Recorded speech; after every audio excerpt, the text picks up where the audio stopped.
तो ये जो है इनके बड़ी दुकानों के पकवान जरूर बड़े लगे, मिठास बड़ी कम है। ये खोखले दावे हैं जो ये करते रहते हैं। अरे टूटी साइकिल के दो पहिए हैं, दो टायर हैं। अब अंजना जी अगर दोनों टायर फटे हुए हो, हवा ना हो, तो वो साइकिल कितनी दूर तक जाए? इससे पहले भी ये यूपी के लड़के साथ आए थे। असलियत यह है कि मोदी जी भागते फिर रहे हैं और उसके बाद भी आदमखोरों की भीड़ बनकर बीजेपी ने मुझे 72 घंटे तक नोचने का प्रयास किया। शर्म आनी चाहिए मीडिया के उन चरण चुंबकों को जिन्होंने मिलकर एक व्यक्ति को नोचने का प्रयास किया, जबकि मैंने बोला जो हुआ वो गलत था। इनको लगा 5वीं कक्षा का छात्र बैठा है और पीएचडी के सवाल आ गए, घबरा गई थोड़ा सा। सबसे पहले गाली वाली प्रवक्ता यहाँ बैठी है, इन्होंने इसलिए मर्यादा की बात गाली वाली प्रवक्ता करे तो ये उचित नहीं होता। जय हिंद दोस्तों, स्वागत है आप सभी का आपके अपने YouTube चैनल न्यू इंडिया नया भारत के एक और नए वीडियो में। दोस्तों इस वीडियो को एंड तक देखिएगा, वीडियो बड़ी मजेदार होने वाली है क्योंकि इसमें गौरव भाटिया और सुप्रिया श्रीनेत आपस में भिड़ गए। आप सभी जानते हैं सुप्रिया श्रीनेत ने कंगना रनौत को लेकर एक बहुत ही गंदा कमेंट किया था, जिसके बाद बीजेपी ने उनसे माफी मंगवाने के लिए पूरा जोर लगा दिया। इसी बात को लेकर सुप्रिया श्रीनेत भड़की हुई है और गौरव भाटिया आप सभी जानते हैं उन्होंने पहले समाजवादी पार्टी में रहते हुए बीजेपी की बहुत बुराई की थी। इसी के बाद वो बीजेपी में आए और बीजेपी तरफ से बहस करते हैं। इसी को लेकर बहस चल रही है। दोस्तों इस वीडियो को एंड तक देखिएगा, वीडियो बड़ी ही मजेदार और बड़ी ही फनी होने वाली है। अगर आप हमारे चैनल पर नए हैं तो वीडियो को लाइक करके चैनल को सब्सक्राइब कर लीजिए। चलिए वीडियो को एंड तक देखते हैं। Thank you. और मैं तो ये मंगल कामना करती हूँ कि प्रभु राम की मर्यादा, उनकी नैतिकता और उनके न्याय का थोड़ा सा अंश, थोड़ा सा फुट भारतीय जनता पार्टी के लोगों में भी आए, उन बददिमाग लोगों में जरूर आए, क्योंकि प्रभु राम की उपासना करने के चक्कर में वो झूठ बोलते हैं, वो नाथू राम के उपासक हैं। छोड़िए उन बातों को। राहुल जी ने कहा अध्यक्ष तय करते हैं, सीसी में फैसला होगा, और बिल्कुल होगा। अभी तो नोटिफिकेशन आया भी नहीं है अमेठी का, तो इतना परेशान क्यों है लोग? नोटिफिकेशन ही 27 तारीख को आ रहा है, तो इंतजार करिए, देखिए क्या होता है, कौन लड़ता है, कैसे होता है। वो कोई छुपकर तो चुनाव लड़ा नहीं जाएगा, सार्वजनिक रूप से लड़ा जाएगा, सबको पता चल जाएगा।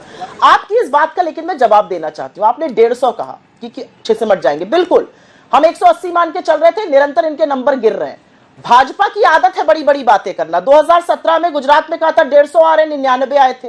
2018 में छत्तीसगढ़ में कहा था 50 आ रहे हैं, 15 आए थे। मिजोरम में नारा था 21 पार का, आई 1 सीट। मध्य प्रदेश में नारा था 2018 में 200 पार, आई 100 सीट।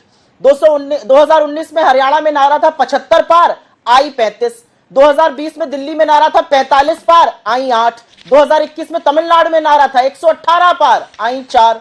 2021 में बंगाल में नारा था 200 पार, आई 77। 2023 में कर्नाटका में नारा था 130 पार, आई 66। तो ये जो है इनके बड़ी दुकानों के पकवान जरूर बड़े लगे, मिठास बड़ी कम है। ये खोखले दावे हैं जो ये करते रहते हैं। मैं एक चीज का यहां पर जिक्र जरूर करना चाहती हूं और वो जिक्र करना जरूरी है। आप सुनिए ना भाजपा के खुद के नेता क्या कह रहे हैं। एक कैंडिडेट है नवनीत राणा जी, अभी तक इंडिपेंडेंट थी, अब बीजेपी का दामन थामा है। ऑन कैमरा अपने कार्यकर्ताओं को कह रही है कोई मोदी की लहर नहीं है, काम करो, मेहनत करनी पड़ेगी। इनके कार्यकर्ता कह रहे हैं। इनके महेश शर्मा एमपी हैं, वो कह रहे हैं जो मोदी योगी को ना माने वो अपने बाप को बाप ना माने। ये इनकी लैंग्वेज है। इनके एमपी निरहुआ जी क्या कह रहे हैं, और उसके बाद कहते हैं झूठा कि वो डीप फेक है, फिर पता चल गया डीप फेक है तो चुप हो गए कि गलत उन्होंने बोल दिया था। इनके एमपी निरहुआ जी कहते हैं बेरोजगारी की समस्या तो लोग खड़ी कर रहे हैं बच्चे पैदा करके, और कितनी अमर्यादित बात अपने प्रधानमंत्री और अपने मुख्यमंत्री के लिए कह जाते हैं कि इन लोगों ने बच्चे पैदा नहीं किए। अरे एक महंत है, ब्रह्मचर्य पालन करते हैं, उनके लिए तो ऐसी बात ना कहिए। मोदी जी के वैवाहिक जीवन के बारे में भी लोग जानते हैं, मुझे लगता है वो गलत है, सर्वथा गलत है ये कहना। लेकिन बेरोजगारी इसलिए बढ़ रही क्योंकि बच्चे पैदा कर रहे हैं लोग। ये किस तरह की बेवकूफी की बातें हैं? रुको जरा, सबर करो। राहुल गांधी और अखिलेश यादव प्रेस कॉन्फ्रेंस करते हैं और राहुल गांधी बोलते हैं अभी तक तो 180 लग रहा था भाजपा की सीटें आएंगी, अब 150 आएंगी। अरे छोड़िए, जाने दीजिए राहुल बाबा, आप तो अमेठी छोड़ के वायनाड भाग गए। आप ये बताइए ना, कांग्रेस पार्टी की कितनी सीटें आएंगी? डबल डिजिट का आंकड़ा पार करेगी या नहीं करेगी? क्योंकि आपने कहा ये दोनों मिल गए हैं। अरे टूटी साइकिल के दो पहिए हैं, दो टायर हैं। अब अंजना जी अगर दोनों टायर फटे हुए हो, हवा ना हो, तो वो साइकिल कितनी दूर तक जाएगी? और वो भी उस पंजे के साथ जिस पंजे की उंगलियां टूटते हुए हमने पिछले महीने देखा है। अशोक चौहान जी छोड़ के चले गए, मिलिंद देवरा जी छोड़ के चले गए, यहां प्रवक्ता बैठी हैं, उनके 2 साथी कांग्रेस पार्टी छोड़ के चले गए।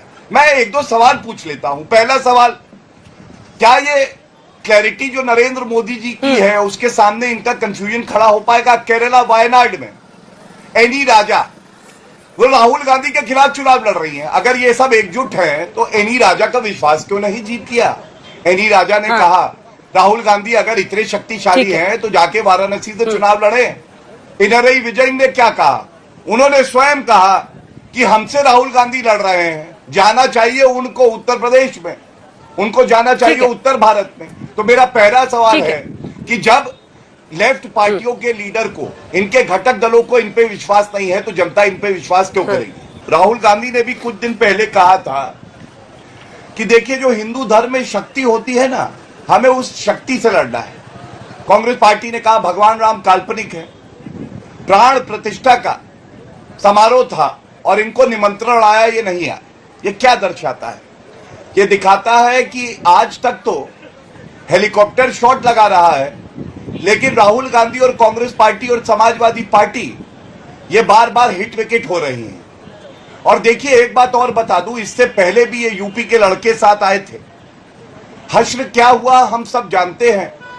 7 साल तक एक दूसरे पे ही गाली गलौज करके आपत्तिजनक टिप्पणियां करते रहे। आज नरेंद्र मोदी जी की गारंटी पर देश को विश्वास है, और बड़ी बात यह है कि हम डंके की चोट पे कहते हैं कि जनता का आशीर्वाद पुनः नरेंद्र मोदी जी को मिलेगा। 400 से ज्यादा सीटें एनडीए की आएंगी, 370 प्लस हमारी आएंगी। क्या बात है सर, क्या बात है सर, क्या बात, ये बात है। असलियत यह है कि मोदी जी भागते फिर रहे हैं, क्योंकि उनको पता है कि देश के कोने कोने से बेरोजगारी, महंगाई, आर्थिक असामान्यता, महिला सुरक्षा पर लोग खड़े होकर सवाल पूछ रहे हैं। मैं एक बात और यहां पर कहती हूं, और ये बात यहां पर बतानी जरूरी है। महिला सम्मान पर क्योंकि चर्चा हुई, और अपने ऊपर स्पेसिफिक बात का जवाब दूंगी, देना जरूरी है, क्योंकि ये लोग दुष्प्रचार करते हैं, ये फेक न्यूज की फैक्ट्री चलाते हैं। महिला सम्मान पर आप बात करिएगा, आप बात करिएगा जिसके व्यक्ति ने टीवी के कैमरा पर, आपके पूर्व वेस्ट बंगाल के अध्यक्ष ने टीवी कैमरा पर एक चुनी हुई मुख्यमंत्री के पिता के बारे में पूछा था, वो बात करेगा महिला सम्मान की। वो महिला सम्मान की बात करेगा जो वैधव्य झेलती हुई एक सांसद के लिए कांग्रेस की विधवा कहता है। वो बात करेगा जो दाम्पत्य के सूत्र में बंधी पत्नी के लिए 50 करोड़ की गर्लफ्रेंड कहता है। वो बात करेगा महिला सम्मान की जिसकी नाक के नीचे बेटियां को रौंदा गया, उनको घसीटा गया सड़कों पर, और आप चुप रहे, आप मौन रहे, आप आरोपी के साथ खड़े रहे। आप हाथरस में 2:30 बजे लड़की को फूंक दिया गया, आप चुप रहे। आप महिला सम्मान पे बात करेंगे। और अब मैं अपनी बात यहां पे कहूंगी, रणदीप जी ने एक बयान दिया, उसको आधा अधूरा काट छाट के दिखाया गया। 2 दिन के लिए उनको कैंपेनिंग से बैन किया इलेक्शन कमीशन ने, ये उनका प्रेरोगेटिव है, इस पर मुझे नहीं कुछ कहना है। इलेक्शन कमीशन का प्रेरोगेटिव है, उन्होंने बैन किया, मुंह से बात निकली। मेरे बारे में पूरे तरह से स्पष्टीकरण मैंने दिया। मेरे इंस्टाग्राम पे किसी ने गलत पोस्ट किया, कॉपी पेस्ट किया, मैंने पता लगाया किसने किया, उस व्यक्ति को मैंने सैक किया, पुलिस केस भी रजिस्टर हुआ है, पुलिस मुझसे पूछताछ करेगी, मैं सब बताऊंगी। मैंने क्लैरिफिकेशन दिया, मैंने बोला मैं इसकी निंदा करती हूं, मेरे ट्विटर पे वो कहीं पर भी नहीं था, और उसके बाद भी आदमखोरों की भीड़ बनकर बीजेपी ने मुझे 72 घंटे तक नोचने का प्रयास किया। ये असलियत है। मैंने पुलिस को भी सत्यता बताई है, मैंने चैनल्स को भी सत्यता बताई है, और इस पर मैं बोलना और ज्यादा श्रेयस्कर नहीं समझती हूं। मुझे सिर्फ सेंसर किया गया। अगर मैंने कुछ गलत किया होता तो मेरे खिलाफ कार्रवाई करता इलेक्शन कमीशन। शर्म आनी चाहिए, शर्म आनी चाहिए मीडिया के उन चरण चुंबकों को जिन्होंने मिलकर एक व्यक्ति को नोचने का प्रयास किया, जबकि मैंने बोला जो हुआ वो गलत था। पुलिस का केस है, पुलिस आएगी, मुझसे पूछताछ करेगी, मैं हर चीज पुलिस को बताऊंगी, मैं आईपी दूंगी। जब इनको पता चल गया कि मैं लखनऊ में थी और पोस्ट भोपाल से हुआ, तो ये चुपचाप बैठ गए, क्योंकि इनको पता चल गया कि मैंने वो किया ही नहीं था। ये इनकी असलियत है। कैसे कैसे लोग रहते हैं यार यहाँ पर। अंजना जी, देखिए, मैं एक एक करके उत्तर दे देता हूं। मैंने तो 2 प्रश्न पूछे थे, बहुत आसान प्रश्न थे, लेकिन ऐसा लग रहा है कि इनको लगा 5वीं कक्षा का छात्र बैठा है और पीएचडी के सवाल आ गए, घबरा गई थोड़ा सा। मेरे हाथ में इलेक्शन कमीशन ऑफ इंडिया के 2 ऑर्डर हैं। सबसे पहले गाली वाली प्रवक्ता यहां बैठी है, इन्होंने एक महिला नेत्री के लिए क्या कहा, मंडी में भाव क्या चल रहा है, और उसके बाद इलेक्शन कमीशन ऑफ इंडिया ने जो कहा है, उन्होंने इनको वार्निंग दी है, सेंसर किया है। इसलिए मर्यादा की बात गाली वाली प्रवक्ता करे तो ये उचित नहीं होता है। दूसरी बात, राहुल गांधी ऐश्वर्या राय का अपमान करते हैं, कहते हैं प्राण प्रतिष्ठा का जो उत्सव था उसमें ऐश्वर्या राय नाच रही थी। सुरजेवाला को भी इलेक्शन कमीशन ऑफ इंडिया ने 2 दिन की सजा दी है, कैंपेनिंग नहीं कर पाएंगे। उन्होंने क्या कहा था, उन्होंने हेमा मालिनी जी के लिए कहा, कोई हेमा मालिनी थोड़ी ना है कि चाट लें। आप बताइए, ये महिला का सम्मान कर रहे हैं ये लोग। गजब बेइज्जती है, मजा आया।